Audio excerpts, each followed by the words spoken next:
Hey, welcome back to Repair Shop Wrecking. Today I got my friend Alan from Matick Chevrolet here with me today. We're going to talk about all kinds of cool GM stuff, and we're going to talk about the unbelievable brake fluid fight that we had going on.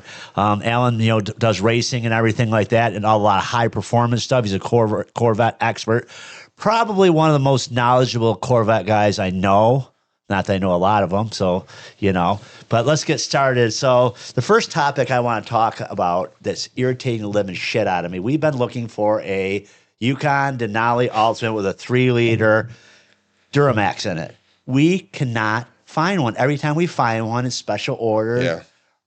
And I don't, like you said, people, that's like the best kept secret. I agree. The fuel mileage is there. The power is there.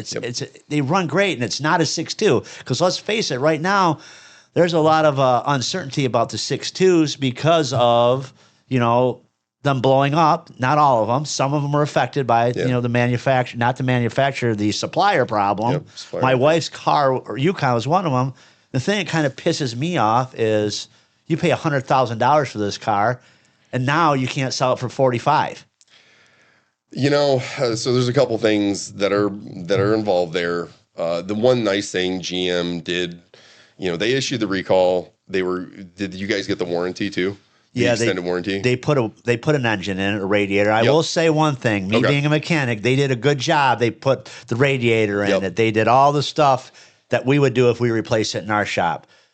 The problem I had with it was the dealership that did it, they left half the shit off it the first 3 times. So we had to take it back, keep taking it back till they ended up putting all the shit on it. That was a little bit irritating, and then the service advisor doesn't know how to handle a guy like me that has shops.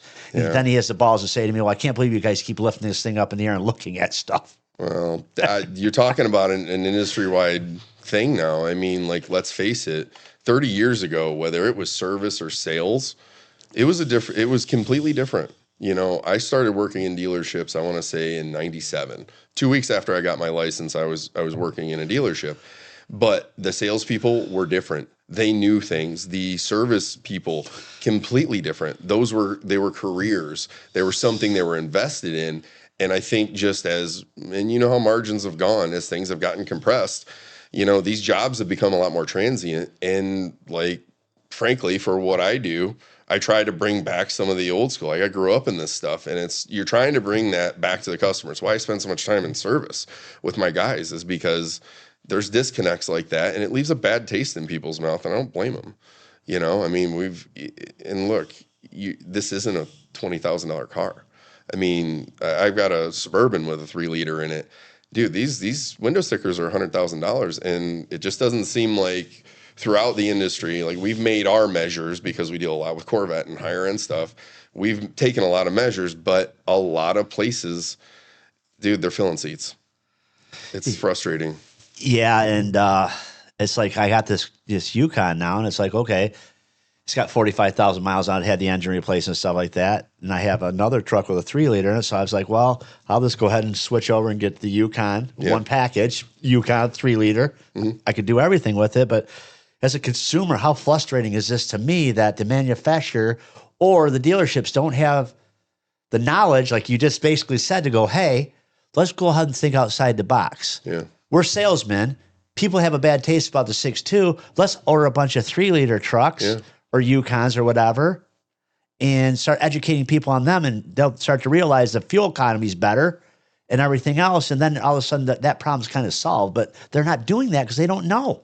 A lot of retail side people don't have the crossover into service technical, right? I think you could even take the 6.2 out of the discussion on that. When I looked at it, the only thing I cared about was the 3-liter. I drove that thing. I made a trip down to Bowling Green at midnight because I just needed to get there. But I put it on Super Cruise. I ran for 400 miles on Super Cruise, and I got 34.2 in a 6,300-pound Suburban. Where can you do that, right? I'm locked down at 68 miles an hour. I wasn't going very fast. But that thing stands on its own. It tows like nobody's business. I put a boat behind it, and I'm getting mileage in the teens. It just doesn't, to me, it all makes sense. The problem is, again, when we grew up, my dad had me putting I got little wrists, so I was the header bolt guy. Right. But I was swinging wrenches from the time I can remember, and that doesn't exist anymore. That just isn't there. That's why, like, when we talk about my tech, he's 27 and he's a test or two away from being world class. Dude, that's the biggest blessing in the world. We take really good care of him. He takes really good care of our stuff. To have a guy that's got a potential, career cycle of another couple decades in him, that's been doing it since he's 17. I mean, this dude's invaluable to me. I mean, I've been working shoulder to shoulder with the guy for the better part of 10 years now. And I'm telling you, man, the frustration I think we both have when you talk about personnel is you can't make a doppelganger of yourself. You really can't. And whether it's service or sales, if you have like that unique individual, you need to transition into like the management brain of you goes into, okay, this is him in totality. These are the holes. I need to plug these holes. And that's why it's more important to have people at the higher level that can recognize, understand that stuff, and either have ancillary help doing that, plugging the holes in their game. But nobody has, in what I would consider, in my opinion, nobody has like a total game anymore. Everybody's got holes everywhere because, like I said, a lot of these jobs became transient over the years. No, and we had to deal with that stuff. And I'm going to go back to the 3-liter. So I had a 2025 GMC Denali Ultimate 3500 with a 6.6 in it. Oh, yeah. And nice. I had my 2025 Denali Ultimate 1500 with a 3-liter in it. Okay. My Ranger, I have a 4-door Ranger, a Polaris Ranger. It's got the big windshield on it, so it's got a big wind sail. It's a 4-door. I had it on my aluminum trailer. I think the whole package weighs like 4,400 pounds. Towing that trailer up north to go over to a friend of mine's riding around up north last winter, we ended up towing it up there at that 1 ton. I ended up getting like 12 miles to the gallon with that truck, right? Yep. I took my same 3-liter truck 2 weekends later from the 1 ton, switched it. That truck got like 22 miles a gallon pulling the same setup. Yeah. It wasn't as stable, don't get me wrong, as a 1 ton, but what the hell is going on here? That 6.6 has way more power, blah, blah, blah, blah, blah. And the little 3-liter does a way better job pulling it and way better fuel economy. I just wanted to put that out there. Like all the 6.6 guys would be like, oh, bullshit. It was no, that's completely the truth, man. I put my race car on the trailer, and race car's 2,700 pounds. My whole setup's 4,500, 5,000 pounds.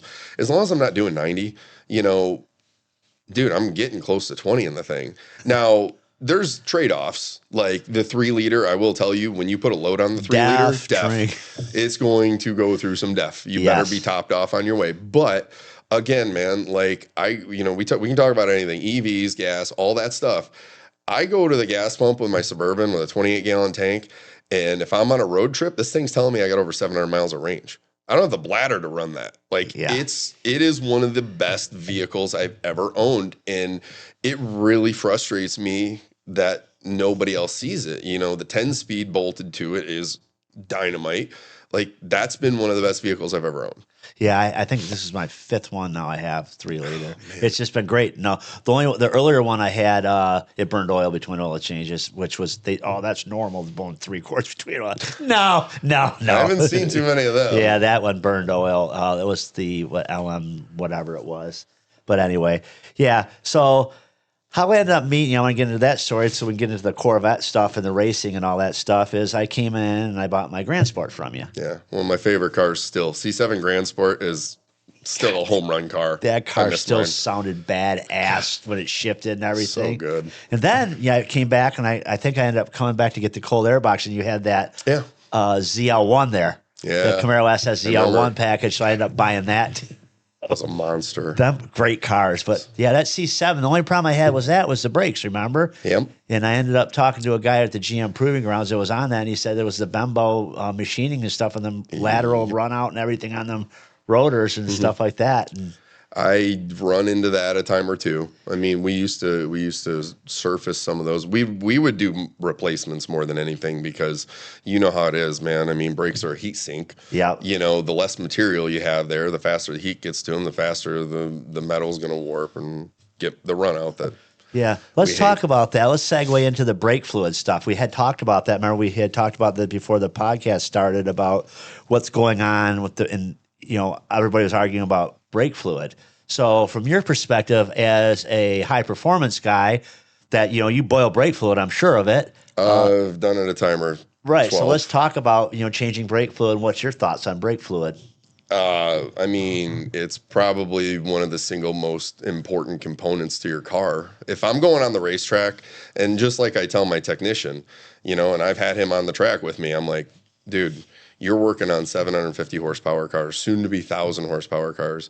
You need to understand what you're working on is more important than just putting brake fluid in it. And the Corvette actually has some oddly specific things you have to do because it's it's the Bosch e-boost system, which that's a whole nother discussion. But like, I've got a couple buddies that I track with, and we've gone to some pretty extreme lengths. We've probably tested 7, 8, 9, 10 kind of exotic high-end fluids.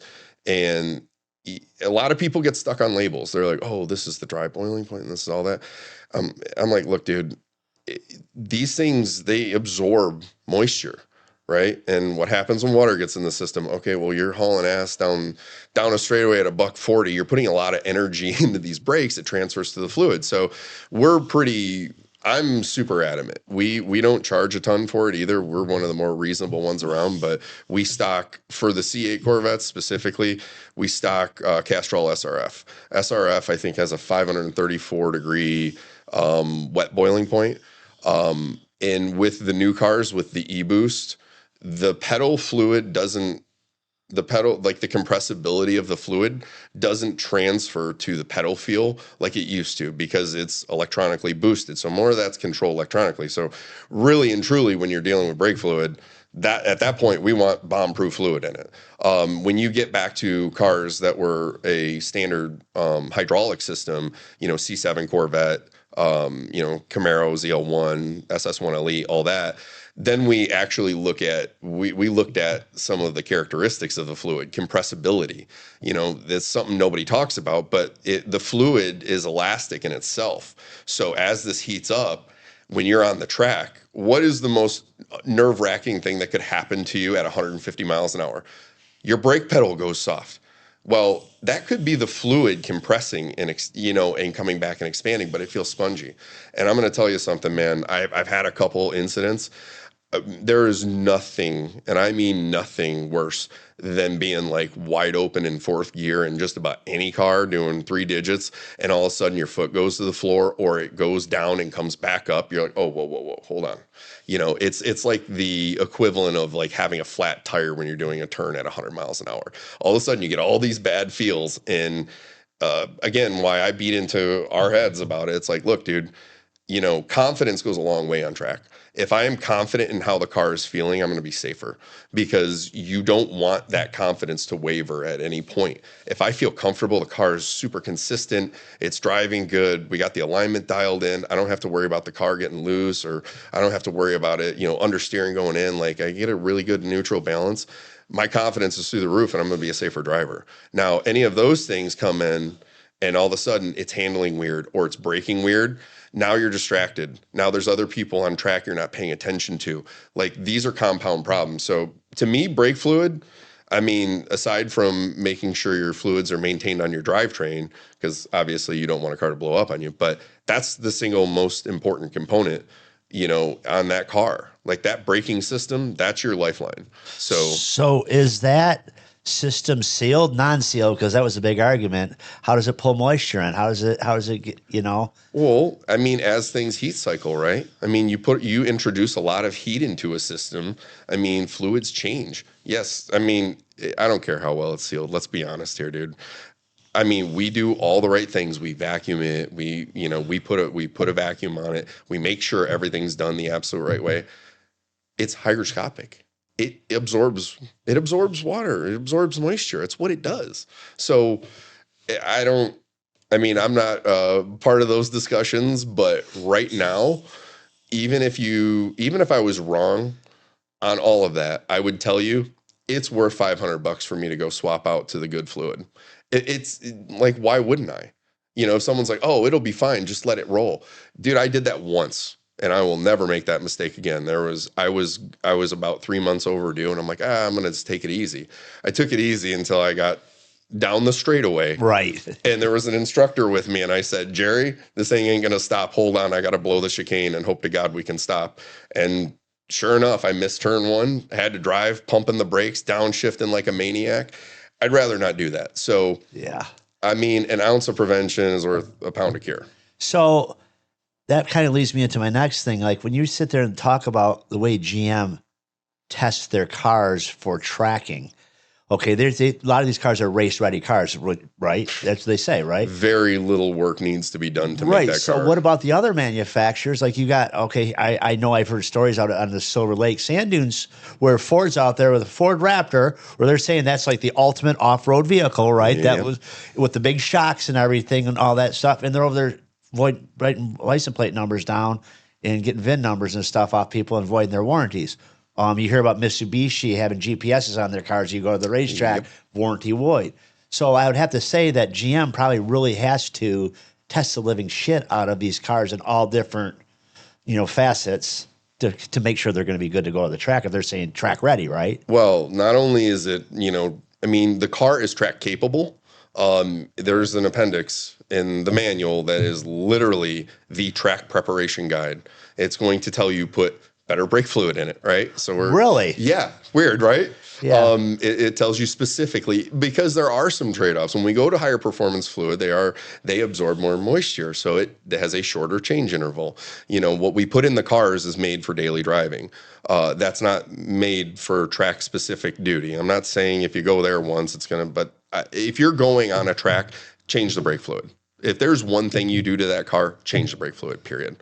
And the one thing I think the hallmark of GM on this is you look at these chassis guys, all these engineers. When we go to the Nürburgring, we throw our engineers in the car. These are the guys beating them up day in and day out. They're the ones identifying failure modes. They're the ones helping to figure out the fix. Nobody else, look at what Ford's doing. Ford basically built a bespoke race car. They send a body in white. They literally send a shell to Multimatic, and they build you a $600,000 Mustang. And Ford is spending millions. They put a pro driver in the car. The whole idea with the Nürburgring is it's the world's proving ground.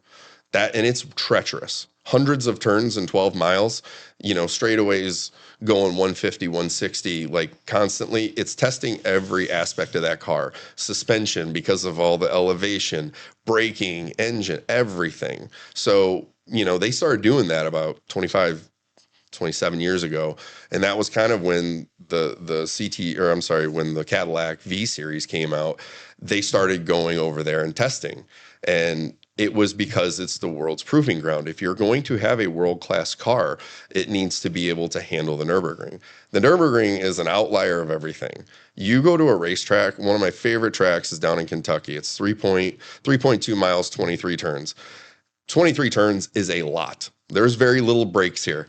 Now we're talking about hundreds of turns, like literal hundreds of turns, jumps. The Nürburgring is the world's proving ground. And I can take an off-the-shelf car. Now, there's different packages. So Z06, they're all track capable. Stingray, there's a specific track package. I can take any of those. We can put an alignment on it. We put brake fluid in it. As long as your brakes are burnished correctly, you're good to go, man. And in GM, there is no warranty team showing up to racetracks Right. and saying, oh, God, this guy's on a racetrack. Well, that's what we're building the car for, man. Like, that's why we're doing it. And yeah, there's failures that happen, but like, it's up to you to take care of it. Maintenance is the biggest thing. I remember they were talking about extra trans fluid in the C8, right, for track stuff. There was up until they had a case and pump. I know they had a case redesign, and I want to say it was 23, 24.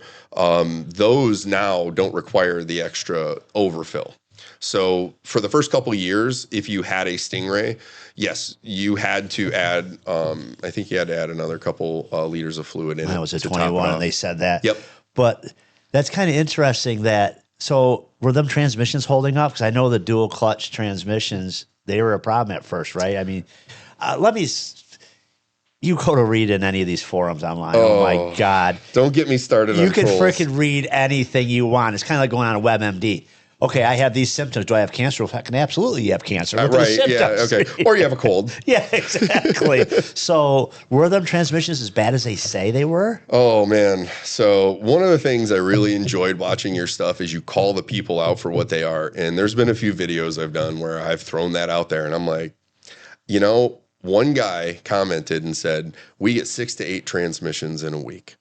6 to 8 transmissions in the week. In my head, I'm like, okay, this would alter Corvette's warranty in the whole line, not just at this one dealer. And I said, no offense, but until you can show me $500,000 worth of ROs a month, I don't believe you. And I said, furthermore, if you work at a dealer and this is the case, GM would walk in there after month 1 and they would light a match and they would burn you down on a warranty audit. So to that, I go and, before I made that comment, I went and talked to my tech.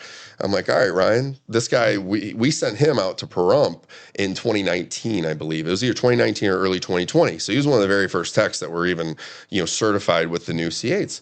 And I went back to him and I'm like, hey, man, how many transmissions have you done in C8s? Because, you look at the sales and everything, there's thousands of Corvettes that have run through there. And I mean thousands at this point. I said, how many of these have you done? He's like, 6 or 8. I'm like, in a month? No. In a year? No. He's like, I mean for like this generation. So my buddy put it the best. He goes, listening to people on the internet is like handing a bullhorn to the drunk guy at the bar. You're going to hear everything he has to say, no matter how stupid it is. So the long and the short of it was there were some issues that were identified early. And it was cool because I talked to one of the trans engineers. You had a YouTuber that was doing donuts that I think it was cavitating and it was pulling air in the line. So last year when I was talking to the trans guy at the bash, he's like, yeah, he goes, we do that now. He goes, and there's different kind of donuts, man. He goes, I'll do like a tight wound donut. He goes, I'll do kind of like a half drift into a donut. He goes, yeah, we test for that now. And I'm like, okay, that's pretty cool. It was something they remedied pretty quick. That was, we had the overfill and all that. If you want to hear the answer my tech gave me when I said, hey, what's the number one thing you do to Corvettes? Because that's like half his job is Corvette specific. Maintenance. He goes, I do that more than anything at all. And I said, okay. Now let's talk about warranty stuff, like transmission. How much are you actually working on one of these? He's like, well, he goes, I do the service flush. And he goes, I change a few of the valve bodies, here and there, that was rooted from like a break-in debris thing. But I mean, you've driven a lot of cars now. Go drive a 10-year-old BMW with an SMG. That's a dual clutch trans too. That thing feels like a 16-year-old that doesn't know how to drive a stick.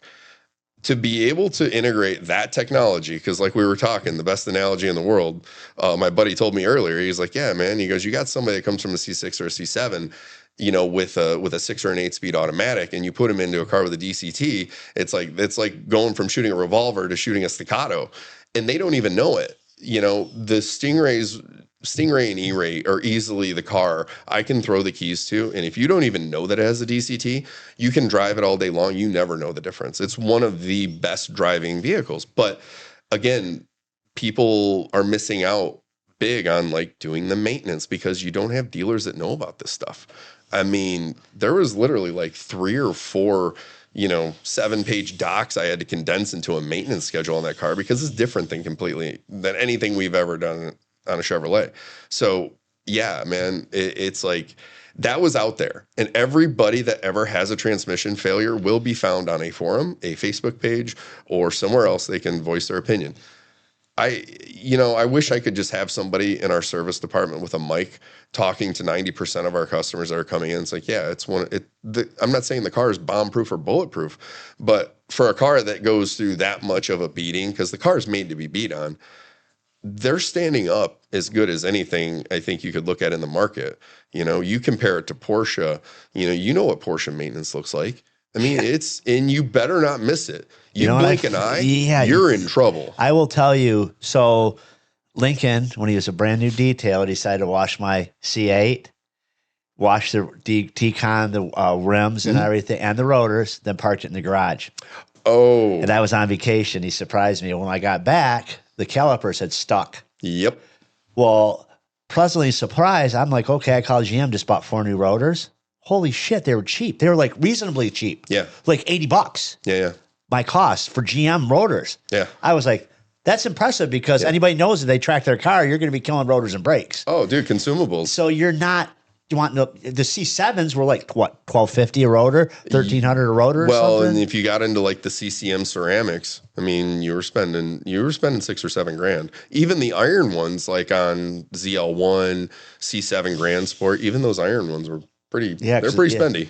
Yeah. So my point is, like, you got an affordable race car in the C8. Oh yeah. I mean, when I drove the C8, after I had the C7 and I had the Camaros and I had this Hennessy, that was like 850 horse and stuff. Worst thing I ever did to that car.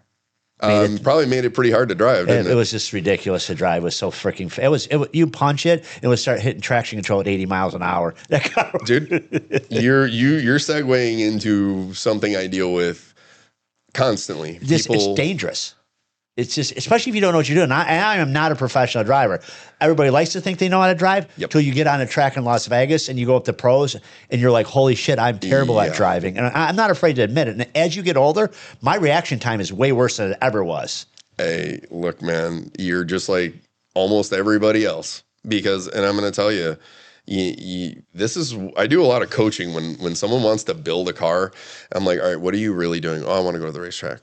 I'm like, your first car you want to take out is going to be a Z07, Z06, Z07. I'm like, it's a lot of car. Yeah. Like a ZL1, that's a ton of car. Boy, it's a blast when you're out there.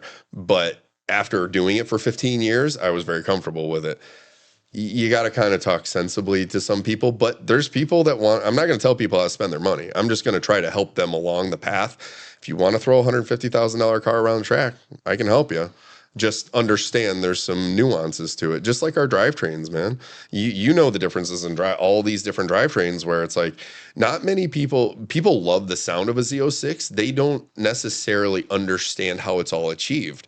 So the drivability differences exist. So you never knowing or never owning a car that's running 8,600 RPMs with a flat plane, you walk into this store, the 22-year-old kid sells it to you because he's all hyped up about it and all the sound.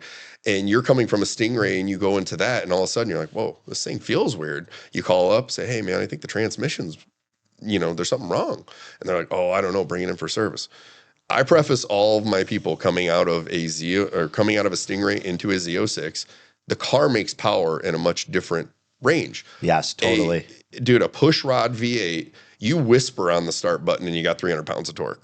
Yeah. In a car that makes its peak torque well over 5,000, 6,000, 7,000 RPM, it needs to wind up. So it's like, okay, think about it. If you're driving a car, that had less low end power, that was a manual, you have to ride the clutch out a little bit. That's the same thing that's happening.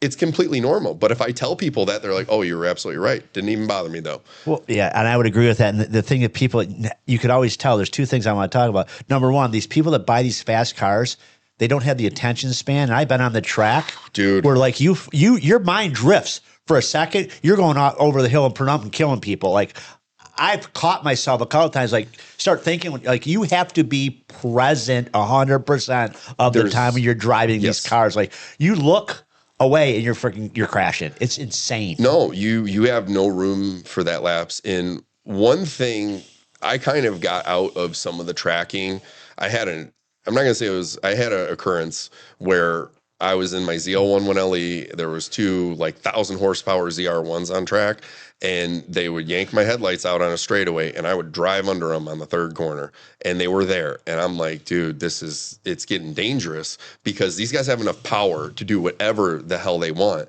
but they don't know how to handle the car in the corners. And it was getting scary to the point where these guys would overtake you from 500 feet back, and because they had all the steam in the world. But you start getting out there with like 720 McLarens, these 700-800 horsepower, anything, and there's a lot of them now. Tracking through COVID became really big because hey, we were outside, let's go tear some stuff up, right? And it got a little bit unnerving for me. So I kind of pulled back and went just with specific groups because I knew their safety record and they didn't put up with a lot of that crap.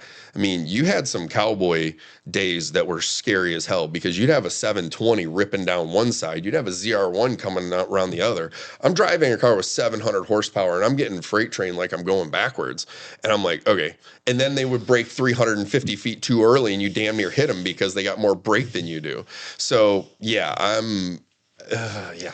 The other thing I want to talk about is like the whole game changed with these transmissions too. Getting away from this manual transmission. Everybody think about it. When we first started out, you had to have a manual transmission if you had a race car. Oh yeah. You can't shift them fast enough now. The fastest as they wind up and stuff. You need an automatic and electronics. Oh, dude, I will tell you right now, man. It took me some years to get heel toe downshifting down right. Like that's a big thing. But like now, everyone's like, oh, I want a Z06 with a manual.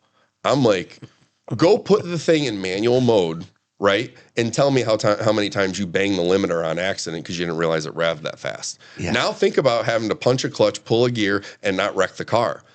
The DCT, and I'm a 3-pedal guy. One of my race cars is a manual, and I love it. But when I got to that ZL1 1LE, when I was driving it as a manual, that was about the top end. I mean, that was a lot of car to handle. It was a lot of power, and you were shifting. We had rev match. It was all great.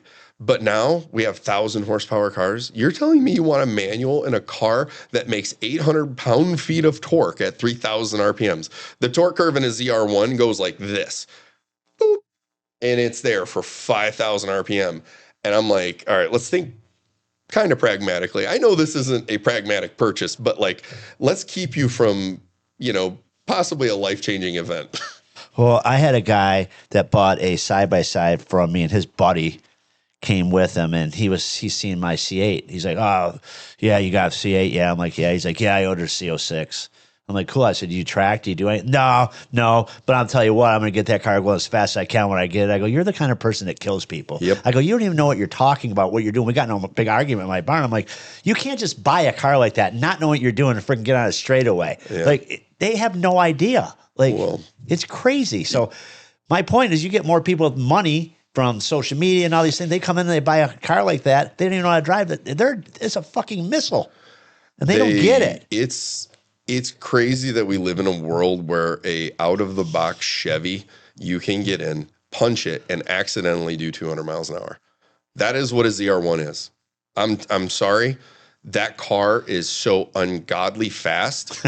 I don't think most people's brains can comprehend, because driving a Z06, it is scalding fast.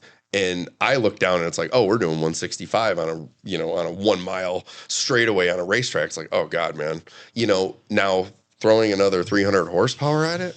There's people that, and to your credit, you went out to Pahrump and do it and did it twice. And see, that's a great thing GM does, right? $1,000, you get to go out there, you get to go beat on somebody else's car. You're going to learn from actual pros. I know a bunch of those guys. One guy used to run IndyCar in the 90s, and JJ is awesome too. Like, they've got some great drivers out there, but it's real quick. Most people will go out there and quickly understand they don't quite know what they don't know. And it gets dangerous now, because when when we grew up, like a 300 horsepower F body was crazy. Because one, the thing was you were chasing it around all the time. But back in the day, 350 horsepower, dude, you were walking around with a pretty big stick. Now we have like economy vehicles that make 300 horsepower. You know what I mean? So it's like, yeah, we've crossed into this threshold where, not to knock off Spaceballs, but like, it feels like these things are legit going plaid. Because you get in one of these cars and the horizon changes. It was like the first time I was in a stock car. I worked at a racing school.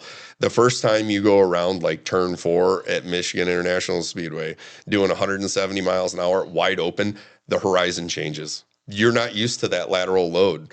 And it's like, it's just amazing that we have these things. And I have 10 of them sitting in my showroom that, you can jump in and you got a legit car that, Z06, you can do $150 and not even realize it. It's a credit to the drivetrain guys. It's a credit to the chassis guys. I will still contend GM's got the best chassis people on planet Earth on these cars, because these cars are doing things that you shouldn't be able to do in a $150,000 car or even a $100,000 car. It's insane. And I don't want to say Z06 is affordable, but this Stingray was definitely a great buy for your money. Oh, it still is. Yeah. And relative to the market, and I had a guy that was like, I wanted a ZR1, and he went out and bought a 750S. But what are you going to compare to at 120 grand? I mean, you can get a really cool Cayman for that, but a Cayman ain't a Z06. It's not. It's a great car. I love driving them. They're fun, but it ain't what that car is. No, and I've had Camaro SSs. I've had Mustang GTs. I've had them all. I had that Roush Mustang GT and stuff. They don't handle. The Mustangs are loose in the SN. I'm going to get flamed. I don't really give a shit. They sound better, I think, in a lot of cases, the 302, but the Coyote. But I'll tell you what, them cars are loose in the SN going around corners and everything else compared to the Corvettes. They just are. I would, man, I tell you, we've been spoiled with GM, or I have been. I had a CT4 Blackwing with all the aero and everything. I remember, yep. Dude, that car was a rocket ship. It was the most 474 horsepower I'd ever had. We have that CT5 Blackwing. That thing is a missile. And all of our chassis are really dialed in. I went to a Cadillac event down at Spring Mountain, and they put me in one of these precision package CT5 Blackwings. And so this thing has like Michelin Cup 2Rs on it. It's got basically race tires, and it's got a whole bunch of suspension treatment, new knuckles in the front, different suspension links in the back for alignment and all that. Dude, there's the instructor in front of me was driving a CT4, and I had the CT5, and there's this turn on the East course. It's a big sweeping right. And I'm sitting there thinking, I'm like, my foot just kept edging down towards the floorboard until I was wide open. And I'm like, I'm in a 4,200 pound car, and I'm putting down not quite 700 horsepower, but I'm putting down, 650 plus horsepower like it's nothing. And I'm doing this in a 4-door sedan. It's ridiculous what we have nowadays. And the closing rate was very fast on that guy. I had to we got to corner exit, and I had to hit the binders for my life. I think that when did they start the Corvette school, the Cadillac school, V school out there at Pernamp? Was it 19 or because I remember they were phasing out the ZL1s, Camaros. Mm-hmm. Remember they still had them there. So when I went there for my C7 class, you're right. That $1,000 is great. They treat you like a king. Best money you can spend. They teach you how to drive your car so you don't kill 100%. yourself. I actually took Lincoln there for level 2 lapping when he was 16. I had to pay for the extra insurance. He got his driver's license in June. I think we went down there in July. All the old guys are like, you freaking brought your kid. I'm like, well, if he's going to drive my C8, what better way to let him go out there and see what one does? Oh, yeah. So that was really a cool experience. Well, you get the skid pad experience. You're getting to go drive the car out of control and feel like what it feels like to get up to the edge of control and then going over it. Yeah. That's the best money you can spend. I don't know why more people wouldn't take advantage of that. That experience is invaluable. I would have to say, once again, it goes back to the salesperson. I guarantee if you're like, hey, you're going to buy this car, you're going to get this certificate in the mail for $1,000. Because you told me when I bought mine, you're like, take advantage of this. This is badass. Dude. Grab your VIN, call Brooke or whoever's at the sales desk down there, fly into McCarran, pay the extra $100 for the extra night. Go down to Pahrump. It's 56 miles towards Death Valley. Yeah. Go in the night before, wake up nice and fresh, go out, have a great day. The next day, you have another good day, and then you head back to Vegas for a night that's or two. what we did. And we've done it twice now, and it's great. I don't know if I do it again. Lincoln asked me, do you want to go do that again? I'm like, I might, But I can't say enough good stuff about the C8 Corvette and, the technology that they put into that car. And I've had a lot of cars, that. Yeah. So have you. It's just I got in mine, not this year, last year, December 1st. I'm going to drive to Florida. My wife flew there for a week. I'm like, I'm just going to drive my car there. There you go, man. I drove my C8 Corvette all the way to Florida. When I came back, there was a snowstorm. I put it in snow mode and drove 200 miles in snow mode. Tomorrow, I'm jumping in a brand new Z06, driving at 500 miles. I'm swapping out to a 23 that we're taking in on trade, and I'm driving it all the way back. I'm going to have my buddy come with me so he can be, we're going to do the road trip that everybody told you not to do, and it's not going to be a big deal. Right. It's insane how good the cars are. You talk about the electronics, man. I mean, I'm going to tell you right now, some of these cars have so much power. I don't care if it's a Porsche, McLaren, or Corvette.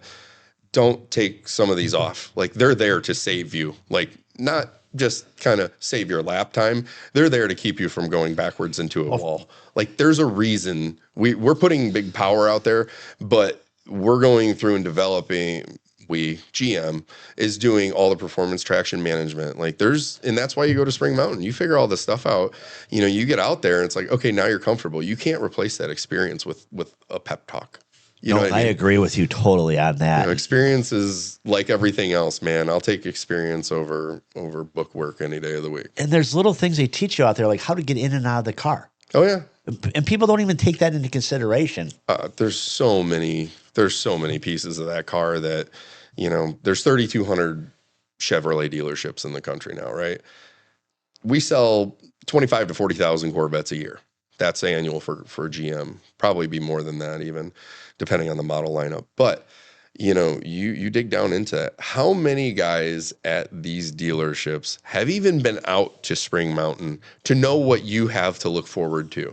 How many of these guys have taken the time to look at changes, to go back to the service lane, talk to the customers? Like, you know how, to me, service and sales, it's an ecosystem.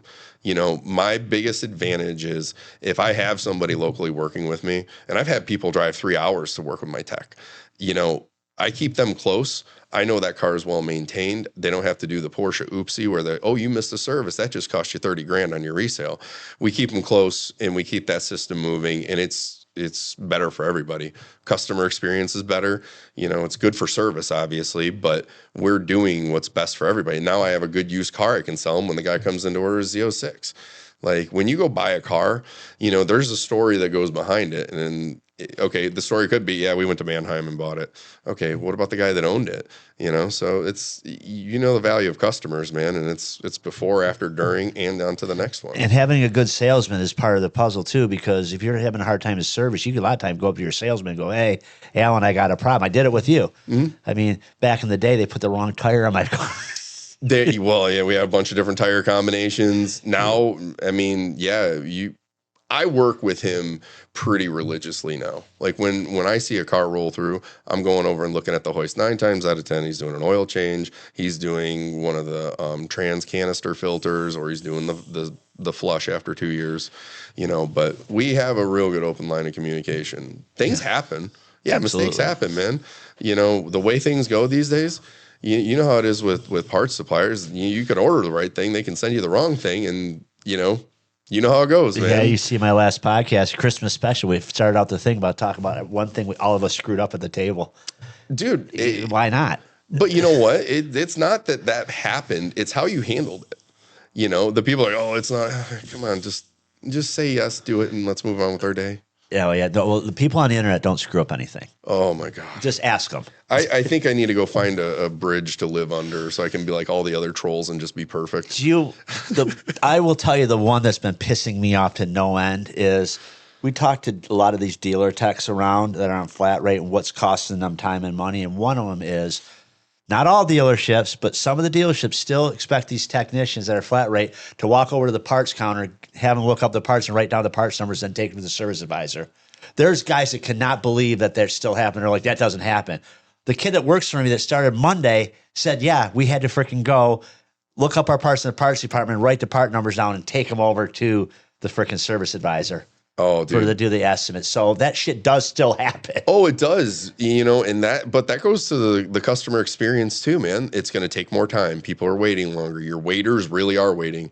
Yeah. The one thing I give a ton of credit to in our service department, and they started this years ago, when the advisor punches that order and the car is in, once we know the parts are in, the car shows up in the bay and the parts are usually waiting for him. And it's somebody running them out from parts too. That's good. I can't, in 2 months, every time I've crossed over, I've never seen a technician standing at our parts counter, because we have 2 guys that are loading carts, putting them out there. Job comes in, parts are right here. Okay, that one's already been diag, parts are on order. That's fine. You got another one in, parts are ready to rock and roll. I mean, all that stuff costs you money if you don't do it right. They don't. We actually have trained our parts suppliers that when we give them a PO, we tell them PO 54362 Bob. They will go put That's it on brilliant. Bob's shelf. So when they come in the door, they put it on Bob's shelf. That's brilliant, man. Yeah, but the flow to stop wasting these guys' time and money. And your guys' service department is pretty nice. So I walked through it the other day, and you guys got it pretty dialed in now. It's definitely changed. Yeah, we got 3 of them, and those techs have been there for a while. I mean, the only time I've really seen technicians leave is when GM's hired them. So it's to me, it seems like we're doing something pretty right. But we actually have 3 climate controlled service areas. So if it's 110 degrees outside, it's 70 degrees in our service lane. So you guys don't have turnover, because you hear all these dealerships, these guys leaving all the time. Flat rate's horrible. It's the devil. And I kind of think flat rate this goes to what I'm going to say is it goes back to the guys that are me and you, that we understand that we're kicking ass all through the summer. We're making 100 hours a week flat rate, right? Come Christmas time, we might get 30, so we kind of save some of our money. These young kids are from the church right now. I got to get a crotch rocket. I got to get the newest snap-on toolbox. I got to do this. Then they have no money, and then they can't understand, flat rate's the devil. Well, no, you don't know how to manage your money. Yeah. You should have went to Dave Ramsey. Seasonality is the thing, man. I will give, Matick a ton of credit here. I think we got 4 or 5 homegrown techs in there. Because good luck finding a trans guy these days. Oh yeah, they're like rare as hen's teeth.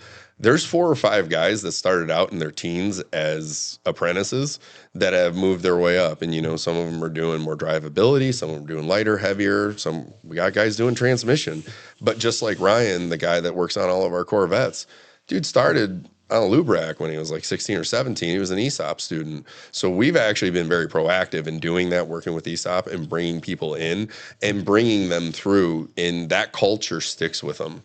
And that service area is pretty well run, in my opinion. Like I deal with the Corvette customers no matter what. It doesn't matter if they're buying it, servicing it, washing it, or driving by in it. I see those people, and there's a pretty big advantage that we have by having somebody dialed in like that, by having people, that know what they're talking about. Like I did this whole maintenance guide thing for our service advisors. They can talk intelligently. They're like, look, this is what this car needs, and then the technician can come out and help too. How long has that dealership been in business? Because I lived in Detroit till I was like 7 years old, right at Bert and Joy. Yeah. And I remember my mom and dad, us going to that dealership when I was a kid. I want to say 78, somewhere in the late 70s, because it moved north into the old Farmer Jack where we're at now, which you want to talk about a competitive advantage, man. I've got, 10-degree weather out and 6 inches of snow, and I've got 20 clean Corvettes sitting in the showroom. That is the best. Yeah. And they've really did a good job. And another thing, that's a family owned dealership still? Yeah, so that's another advantage. You don't have the big group buying. Hopefully. Well, no, you're right, man. I've worked for some of the bigger groups, and what's really nice is everybody there in ownership is pretty dialed in with everybody. When we talk, like we have very candid conversations, and you don't have to worry about the invisible overlord. I mean, these people are present. They're a part of that business. They're looking out for everybody. And the one thing I will tell you at that place that I've not seen anywhere else is, they always say it too. They're like, tie goes to the employee. If it's close, we're giving the employee the benefit of the doubt. And that's probably why you see there's so many guys in their 20s, early 30s in that service department, man, because all the other places I've seen and worked, you have an aging out service department, and I don't know how you're going to replace these guys. I really don't. You need to grow them. And like anything, it takes time. You got to cultivate them. You got to put them with the right people that know the balance of turning hours and not getting comebacks. You know what I mean? Not just belting in and out to do it. Like we got guys that'll turn big hours there, but our comeback rate's pretty dang low. Like we've done really good on that. It's pretty interesting when you're sitting there, I'm sitting there thinking, my mind's just going, but you're 100% right. Like you get these big groups that buy these dealerships, and a perfect example of people always come with the digital vehicle inspections, and they're like, we don't give a shit. We want him to do it. Well, the guy's 60 years old. He's on his last leg. He's turning a ton of hours. He's been there for 30 years. And you're telling me you're going to fire his ass if he doesn't start doing these DVIs. That's happened at a couple of dealerships. I know real well the one. And I'm not going to mention any names. And finally, the manager said, to corporate, like, we're not doing that. These guys will quit. These are our two guys that have been here Yeah. forever. And those are usually your pack mules. You can pack anything on their back They and it gets fix up the shit. hill. Yeah, they fix shit. You're going to piss them off because you were worried about them selling tires and batteries. If that's the case, hire a kid to follow them around and do that shit. Number one. Number two, these guys can hardly even use their cell phone. Yeah. And now you want them to always be a videographer. Yeah. Well, that's a perfect opportunity for an apprentice, right? Yeah. You throw some Gen Z talent in there and have him watch this guy fix stuff and problem solve and root cause things and do it the right way. Like that kind of experience is invaluable. I still remember tips and tricks my dad gave me when I was 12 or 13. Yep. He made me turn wrenches. When my sister's car needed brakes, I was doing it. Yeah. And it was like, and he goes, well, don't take both drums off. He goes, you want to make sure you have one so you can go back and look at it, put it back together the spring's the right way. Exactly. Yeah, same shit we did. Exactly. Take one at a time, Yeah, man. But you're right. And the other thing is these young kids don't want to work nowadays. And that's a whole nother problem we got coming in our business.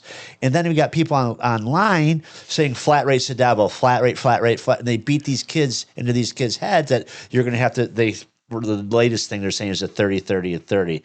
$30,000 for the education, $30,000 for the tools for $30,000 a year. That is just simply not true in our area in Michigan.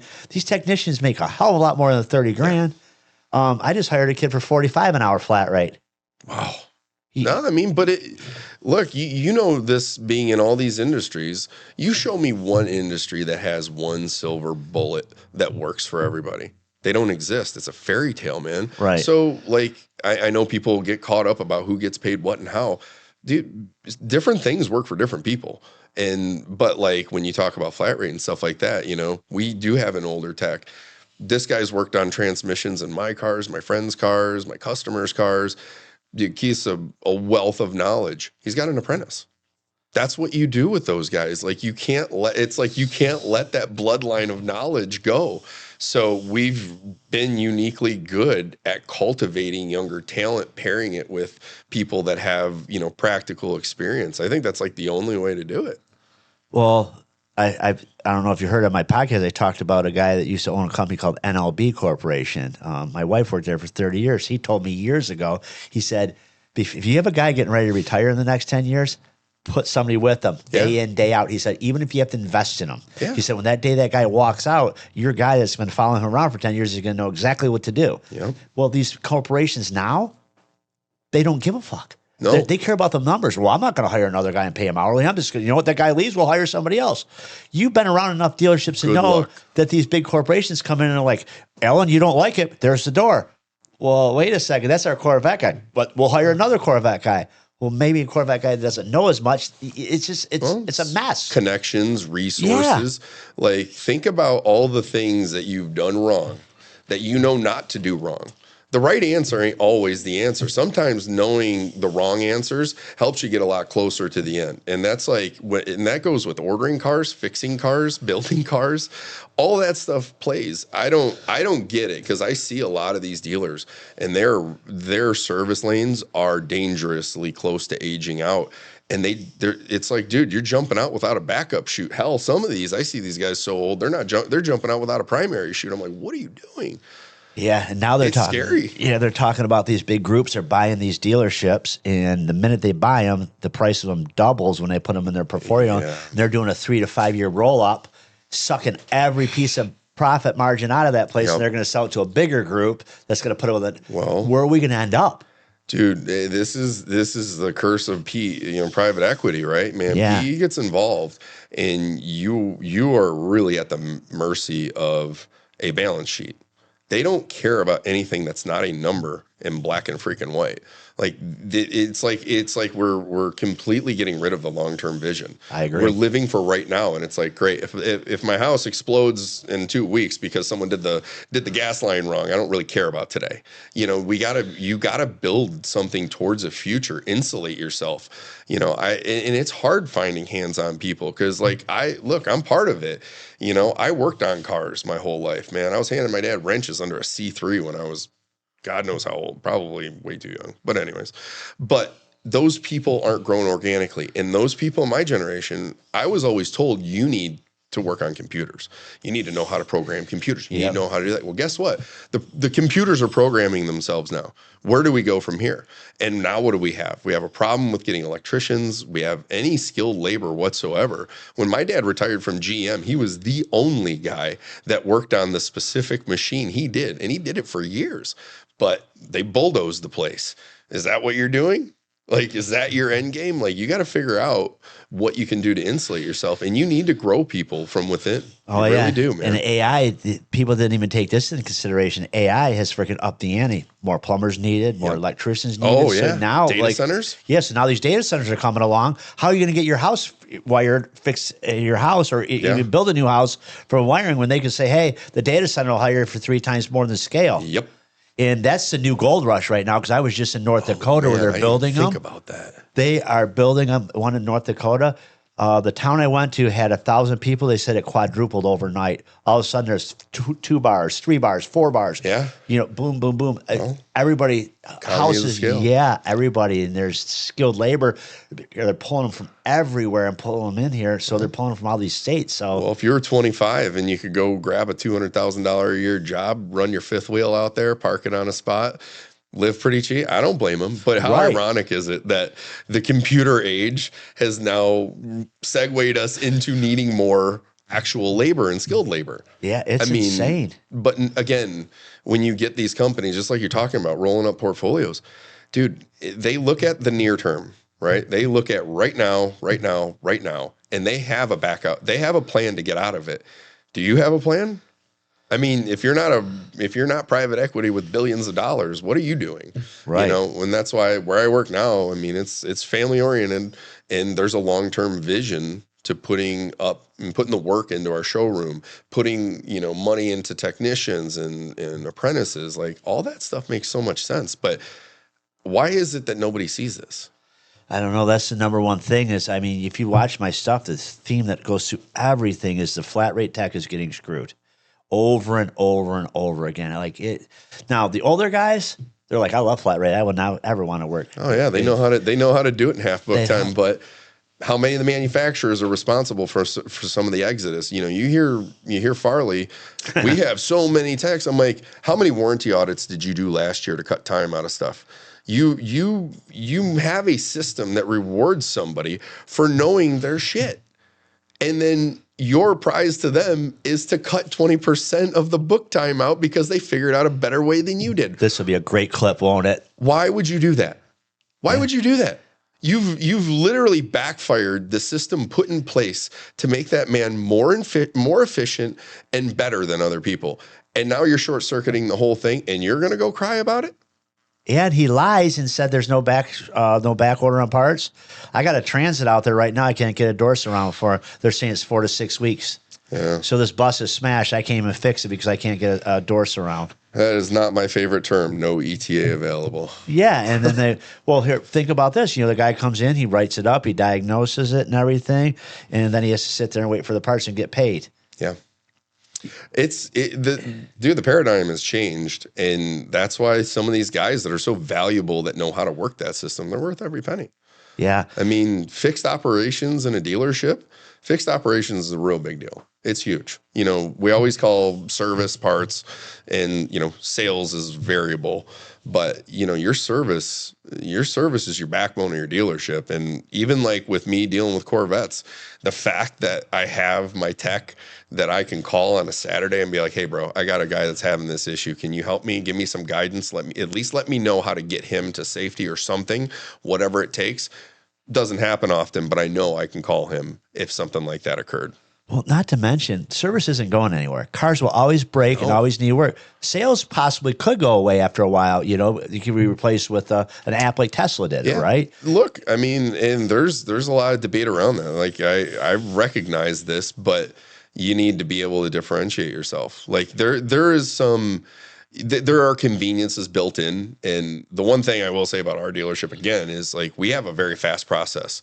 You know, we don't do okay, you said yes, now we're going to grind you for 90 minutes and Yeah, to grind you and wear you down so you go buy a bunch of other stuff. We have a very transparent process. You go in, you sign your paperwork on an iPad. It's actually very smooth. It's one of the nicest things we have because, you know how it is you're dealing with business owners, you're dealing with high net worth individuals. What is your number one asset that you can't buy enough of? It's time. Time. Yep. Time. Yep. If you respect somebody's time and they respect you enough to give them or give you their time, you need to operate like that. Bob Sellers GMC, I did business with Bob Sellers, then Sam Slaughter, and all them. I would go there and I would say, hey, write that truck up. Tell me how much I owe you. I'd bring him a check over, and I would never have problems. You want the warranty? No, I don't want the warranty, blah, blah, blah. Never a problem. Yeah. They got bought out. I go to buy a Yukon. They won't take my check. Then they take me in the FI office and they start freaking running me over the cheese grater. I'm like, finally, you know what? If you don't write this shit up right now and tell me how much, I'll go get a check because I'm at that point. Yeah. I'm freaking not buying. And then after that, I told them I'm never buying from you guys again. Dude, because it's terrible. Well, it feels like an obstructionist process. You have to feel like you're taking a shower after they get done with you. You literally do. And you should not feel like that. Then you go, and I always talk about Tesla's process. I'm like, I want to buy a Cybertruck. I pull out my phone. I go, Cybertruck's in Ann Arbor. Oh, I like that one. Oh, it comes with this. Would you like this? Why not? Would you like this? Yeah, sure. How would you like to finance? No financing? Send us a check? Yeah. Or bring a check with you. You go there. They say, sign here, sign here. Here's your key card. Have a nice day. Any questions? Nope. Okay. Have a good day. So, like we were talking about, that's a process that works for you. That's not a silver bullet, though. I mean, you look at the technology that's going into cars right now. I mean, we have something basically called virtual cockpit, which is basically soft keys in the infotainment that are going to change with different pages. I mean, if you're somebody like, so say you're 68 years old, your last car was 15 years old. These cars are completely different than they were 5 years ago. Yep. Those people actually do need they need somebody there. It needs to be a tangible process. It can't be just, hook and go. Look, I don't disagree with you. I think with AI, there's opportunities there. I use AI for completely different. I mean, I use AI for like data composition, stuff like that. I've pulled my data, I use it to compose it, stuff like that. And yeah, you should find efficiencies through AI. I think it's a misstep to rely on it though. Like you use AI in your management software, right? Yep. But it's the technician that knows how to use it appropriately that's getting you your efficiencies. And I wrote my own. Exactly. So we know the prompts. I started doing that after you did that. I heard you said that you wrote your own GPT, so I started looking up different different command paragraphs and so I have like a notebook of things saying, hey, this is who I am, this is what I'm doing, this is my objective, and I plug something in afterwards and give it a very specific command. That's a very powerful tool. Yeah, I mean, I could give you sit down with you and give you some tips and tricks and stuff like that. I'm always open to learn. I have grinders. I have P&L grinders. I drop my P&Ls in, and they're all programmed. It freaking gives me last year, this year, ups and down arrows and all kinds of shit. It takes me about 3 or 4 hours to do one, but it just makes life easy. Oh, I'm in. Yeah, and think about it. Before, I would have to sit down with my P&L from last year, this year, the calculator. Now, I upload them, and I say, tell me this, tell me this, tell me this. What's my EBITDA? What was my net? And boom. Yeah. In 3 minutes, I have everything. Yeah, see, a lot of stuff I'm doing is I actually of the mind. My buddy runs a podcast, and a lot of it's like around aftermarket as well. So they were talking, they're like, we think in-person events now are becoming bigger than Instagram and all that stuff. Like we want social, we need a presence, but when you go to these events, don't tell me you're in booth blah blah blah and not show me. Like they're looking towards, we're going to events now. People are making a bigger deal out of the events. It's a smaller crowd. It's a more focused crowd. I think, so what I do, I'll take all these events that I think I want to go to. I'll look up the last 5 years attendance. I'll look at trends. I'll see the subject matter. Who are the guests? Like, okay, do I know anybody? Do I have connections? Do I have an in? It's a way for me to back into what's really important with me. Okay, my customers that are in these fields typically are here. I can knock out 6 or 7 meetings on one visit, stuff like that. I use it more or less to save me a bunch of time in that regard. If I was more on like, at the dealership, I have it do reports like, I want to know how many days a car's been in stock. So I have little triggers where I know once I hit X number of days, I need to do something different to make sure it goes before it hits the next milestone. Right. You know, And I think that social media is a good tool to couple it with letting everybody know when these shows are and stuff like that. Yeah. But I think car shows and stuff, you're 100% right, are getting bigger and bigger and bigger. Yeah. Totally. But I mean, you guys are the best kept secret around. I mean, you guys are like, I'd really like when I go to buy a Corvette, I could walk in there and there's 40 cars sitting around. Yeah. And you're not sitting there like the video of your competition sitting there with that freaking 4 guys pushing on the back of a car that's cold and they're sitting there. Like, okay, let's be all honest here. Most guys with white New Balance tennis shoes and stuff buy their Corvette, they don't even want to take it out in the rain. Right. And that they're sitting there revving that cold engine and pushing it. I'm like, I seen that. I'm like, oh my God. Hey, look, they put that on social media. Who does that? What wasn't me. dealership would do that? Oh, this car's never been abused. That thing's been flogged like a freaking whore in Amsterdam. And it's like, oh my God. Wasn't me, man. I had nothing to do with it. It was out there on social. That's all I can say. Like, who would do that? Like, But- could you imagine the GM seeing that? Like, are you guys nuts? No comment. All I know is growing up in Corvettes, being in the clubs, knowing the people, you take care of those cars like they're yours.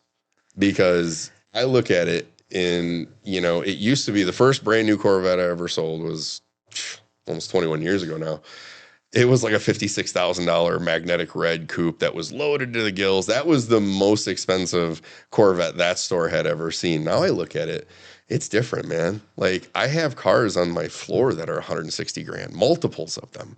It needs to be a different buying experience. So, we took some cues, and I give them credit. I didn't actually have as much to do with that.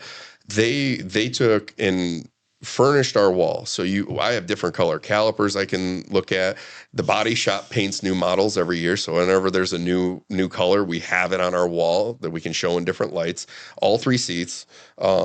You can actually go and get a very good idea. We got this whole executive office where you come in, when you build your car, it pops up on our screen in the back and stuff like that.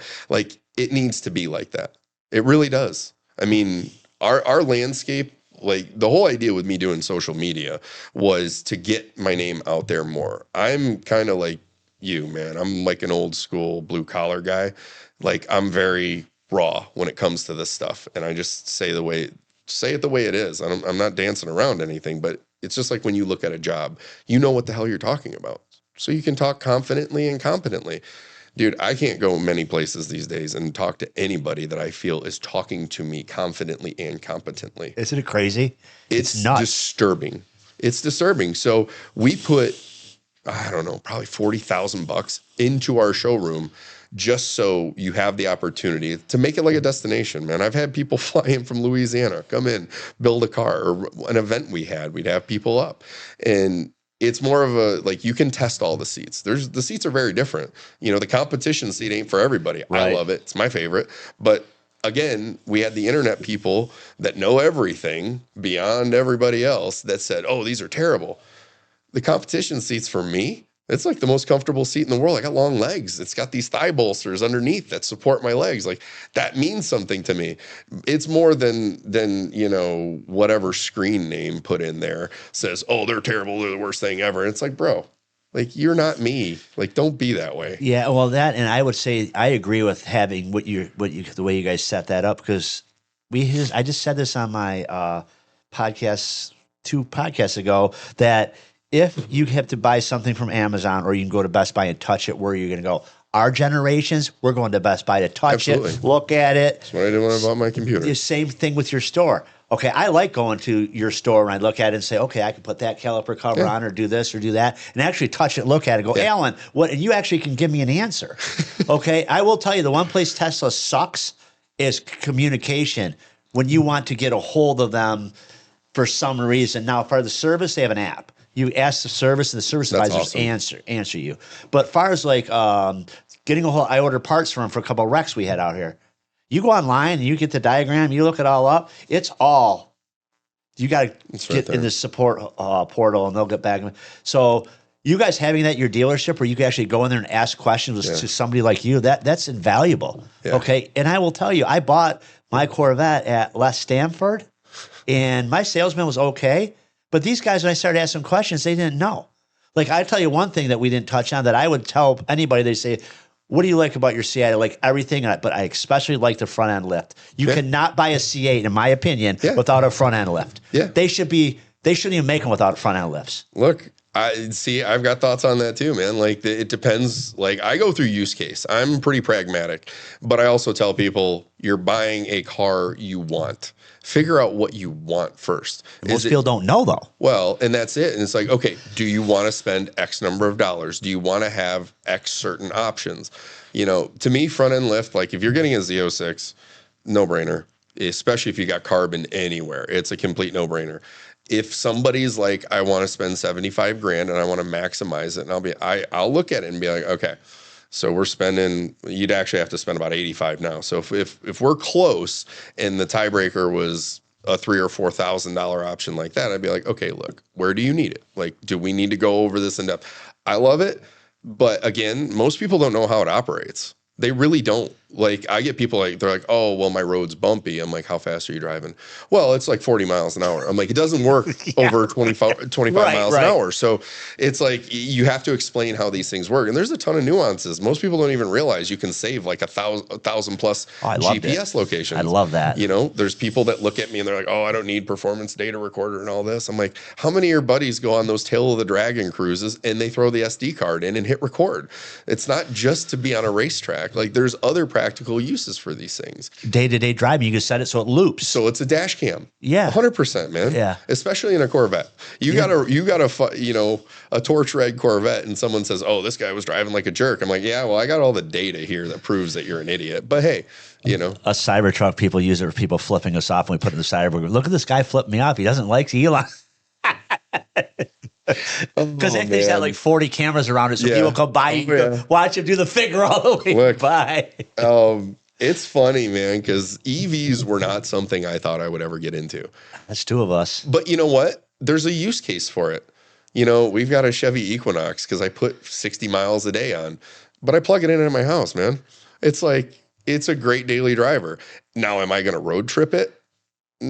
I'm probably not, because I have a Suburban that gets 700 miles on a tank of diesel. Right. But like for my use case, I've put more miles on that EV than I put on anything. And it's a piece of work. Throw it away. Yeah. No, I mean, for me, I leased it. It was like, okay, cool. I'm going to drive this thing 15,000 miles a year. I put a Tesla charger in at my house with both of the connectors, NACS and CCS, and I can charge anything in North America. So that's one thing that all these manufacturers just falling on their face as far as the charging networks. Like, God, everybody's using Tesla now and they're plugging up all the chargers and they're putting they put the ports in the wrong place on these cars, so these assholes are pulling up the Tesla charger and parking across 3 chargers. Yeah, I've seen that. So now they have a thing in the app now that you can report them and you take a picture of a license plate and boom, and they will freaking lock them out of the chargers if they're being rude. Hey, well, look, man, it's part of, that's a growing infrastructure. Again, I didn't think I would ever own an EV. I really didn't. But then I got to driving them. Some of the Cadillacs were, I mean, they're killer, man. Like a Lyriq is actually one of the nicest vehicles. But like, if you have a home charger, that's the cheat code. Like, seriously. Yes. I don't care if it costs you $2,000 or $3,000. Put a home charger in if you can, because that makes the ownership experience just absolutely mindless. $405 for a charger from Tesla now for a level 2 charger, and I think it was like $100 with a wire and a breaker that I put in. I had like a 120-foot run, so I had a little bit more copper involved. But but that's what I did. I got that universal charger because it's got CCS and NACS. Yeah. I can charge anything in North America. I don't care. Yeah, and it's my Edison bill with 3 cars, my hot tub running, and my wife leaving every light on the house possible, and my kids. My Edison bill is $700 this month. Now, that being said, that sounds like a lot, but not really, because I'm not filling that Yukon up twice a week. Yeah. And I'm not filling my truck up twice a week. I see. This is another thing. My nerdy, I'm not an engineer, but a lot of my friends are. So I get in the weeds on stuff, and I got really in the weeds on EV. I'm like, all right, so if I run a 50 amp circuit, I can charge this thing at about 9.5. It's an 85 kilowatt pack. Okay, I'm going to do a 5 or 6 hour charge. My average kilowatt hour usage at home averages about 20.2 cents per kilowatt hour. And I do the math, and I'm like, okay, this thing paid for itself. The gas in my truck paid for that car in its entirety and the electricity. So I'm like, okay, well, I'm pragmatic. It's fine. I'm not at the age where my daily driver, I'm out there trying to impress people with it. It's like, it gets me to Detroit and back. Only reason I bought my Cybertruck is just cool as hell. Number one, I'm a car guy. Yeah. And it drives itself. That FSD is the best. Well, Jason was not a hater, but he was a little. We went down to West Memphis. He's like, this fucking thing's just crazy. Oh, dude. It's just driving and. I go down to Bowling Green, Kentucky a lot, and it's basically a dead ass shot south. You know, I'm going down 2375 and I get to 65 and all that. I'm telling you, man, I'm team Super Cruise 100% because I ran over 400 miles on one trip, which basically was me getting on the freeway, putting it on, and really all I did was I went through some construction in Cincinnati. Yeah, I watched the wheel. Yeah, but I did it at night, and it was navigating everything fine. Yeah, and that was the only thing that Super's got a little squirrely sometimes is in the construction sites. Besides that, no, I use it all the time to go up north. Yeah. And the best thing about that, too, FSD, when you put in trailer mode, FSD doesn't work. You could turn trailer mode off and it'll work, but the problem is the cameras see the trailer. Yep, and it'll kick it out. So, no, you stop at a light and it'll think somebody's getting close to you, so the truck. Oh, seriously? Yeah. So you got to be really careful with that. Now, GM's got that dicked because the only thing that doesn't work is lane change, automatic lane change. Besides that, it works great. Oh, yeah. No, I run my Suburban when I'm hauling, and like I did it not that long ago. Yeah. But you put Super Cruise on with trailering, it was golden. Yeah. I actually what really sold me, honestly, was I had a Silverado EV that I was driving. I put my race car behind it, and I'm like, whoa. Like this thing, and it went from, I think I was getting like 340 miles on a charge. Now it's like a 204 battery pack, which is massive. But like, dude, all my local racetracks, I mean, I could drive it to Waterford and back, no problem. And furthermore, I had so much range, man. If I got on the freeway and punched it, I was doing 75 miles an hour yanking a race car behind me. It was the best. It was really nice. Yeah, like, the torque on them things is stupid. Insane. It is stupid. Compared to like a 1-ton truck. Yeah, absolutely. It's nuts. And it's right now. Yeah, you know, that's really, but I dug into the nuts and bolts of it. And, you know, I always tell people I like to look at things pragmatically, use case wise, all that. And then when someone threw that at me that it made sense, I'm like, oh, I'll work it out. And I'm like, shit, it makes sense. And I know my Cybertruck came with free supercharging. Yeah, that's cool. We go to all the way to West Memphis. We just stop at a charger. It was free. Yeah. Well, I got a bit of a cheat code. We have a bunch of chargers at work too. So, I mean, having chargers at work and at home, ultimate cheat code. So I put a charger here and I put a charger at my other shop. Oh, brilliant. So like Lincoln has a Tesla, my service advisor, I said, I don't give a shit, charge. Yeah. It doesn't matter. It's pennies. No, I mean, yeah. Now that's the only thing that gets me. If you go pay for Tesla's rate, I mean, I've seen like 60, 70 cents per kilowatt hour. Yeah. You do that on a big pack car, I mean, 60, 70 cents, and you're doing 150 kilowatts. I know it's doing 350 an hour, but dang, man, like that gets expensive. Yeah, Lincoln, my son has a Model 3. He says to charge that thing all the way up to 80%. It's about $23, $24. Yeah, but I did talk to a guy with a GM. These guys sit at the chargers. Like, I'll roll up my Tesla. Mm-hmm. I'll plug it at 20%. It says 35 minutes. I'll be charged to 80.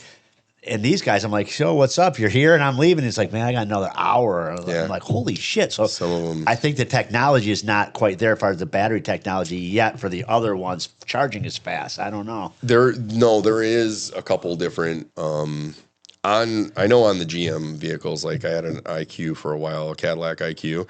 That thing will charge at 350. The trucks will charge at 350. When you get something like what I have, you know, it'll only charge at like 110 an hour. But, you know, the things that are charging at 350 an hour have 200 packs, where mine has an 85 kilowatt hour pack. Gotcha. And it's a CCS. It's only charging it, you know, but like, dude, I don't ever drive 300 miles in a day. That's what I've gone through 60 or 80% of a charge before, but having a charger at home, I don't care.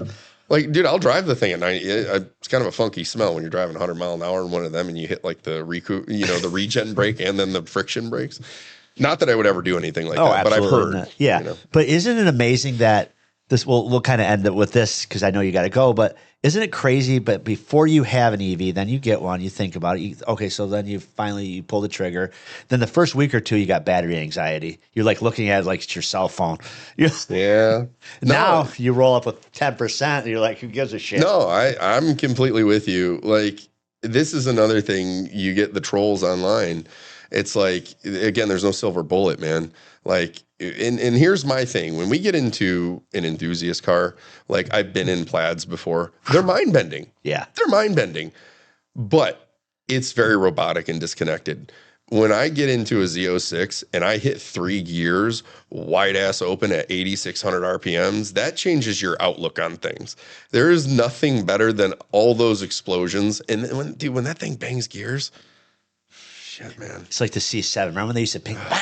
Oh, yeah. That was so bad. The Ford tailpipes by itself. Yeah. I don't know what it is. I will never.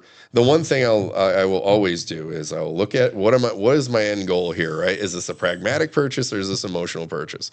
And what I don't ever do anymore is confuse logic with emotion, because it doesn't make any sense. You're just going to spend a bunch of money and it doesn't make any sense. So, there was someone on record with Corvette saying it was not going all electric. It's an enthusiast vehicle. We have one hybrid, but it's a performance hybrid. And people don't understand that either. No, they do not don't. understand what the E-Ray with that electric motor in there does. Dude, I will tell you something. The launch in an E-Ray is something that is completely baffling to me. The fact, I swear to God, everything's underrated on that car. That thing launches it changes your outlook on things. Z06, that thing gets revved up and rapping. That's a whole different experience. But again, it's a performance hybrid. It's got a hybrid power unit. There's no plug.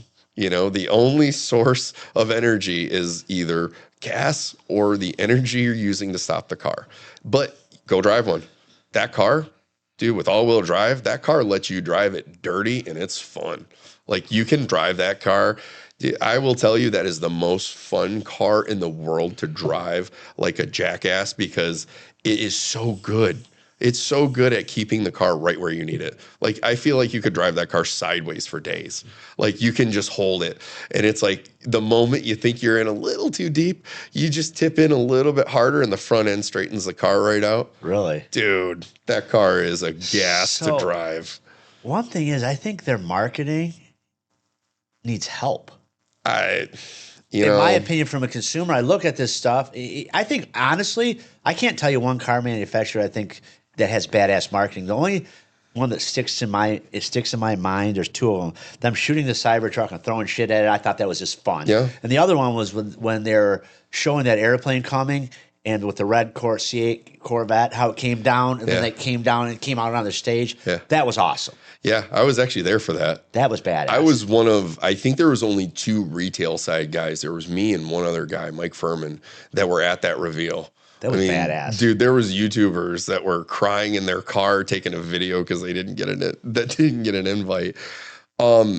There's a misunderstanding, and all I wish I could do is just show people the experience in person, because I don't care what any of your preconceived notions are on hybrid or whatever.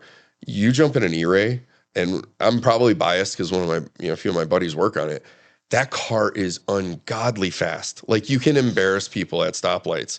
I mean, just like you can in a Plaid, but you're doing it with a small block Chevy, spewing exhaust out the back. And it's exciting to me because, like I said, it's a different driving experience. You can drive that thing. I've got people that drive those. It's their winter car. It's their winter car. Seriously. Sounds like me flaming all the guys in the Corvette group out when I was driving through a snowstorm. Hey guys, look at me. Car handles great. They're like, oh my God. Yeah, totaled out, right? But I've got guys that do that. I mean, why not? Like, you put like some Michelin Alpines on one of those. Hell, even if you just run the all seasons, that car is extremely competent. And like, let's face it, dude, it's a riot to drive. Well, if you could go out and give me, like, I don't know, 10 football fields of just asphalt, Dude, I would have the tires blown. I'd have cords blown out of those tires so quick. You wouldn't even see the car. It's so much fun. People don't understand that these cars nowadays, you don't put them in your garage and keep it for 20 years and it's not going to be worth 5 times more than it was. To get the car, drive the car. They're made to be driven. Yeah, but like way back when, I mean, and I come from a different school. I remember my dad changing rear ends in parking lots because he thought putting a 411 in it was going to be better on the autocross than a 355 or whatever. But like, now these things are built to drive. Right. I mean, there is a whole layout in the manual. This is how you prepare your car. Then by the way, we're going to send you to school to do it.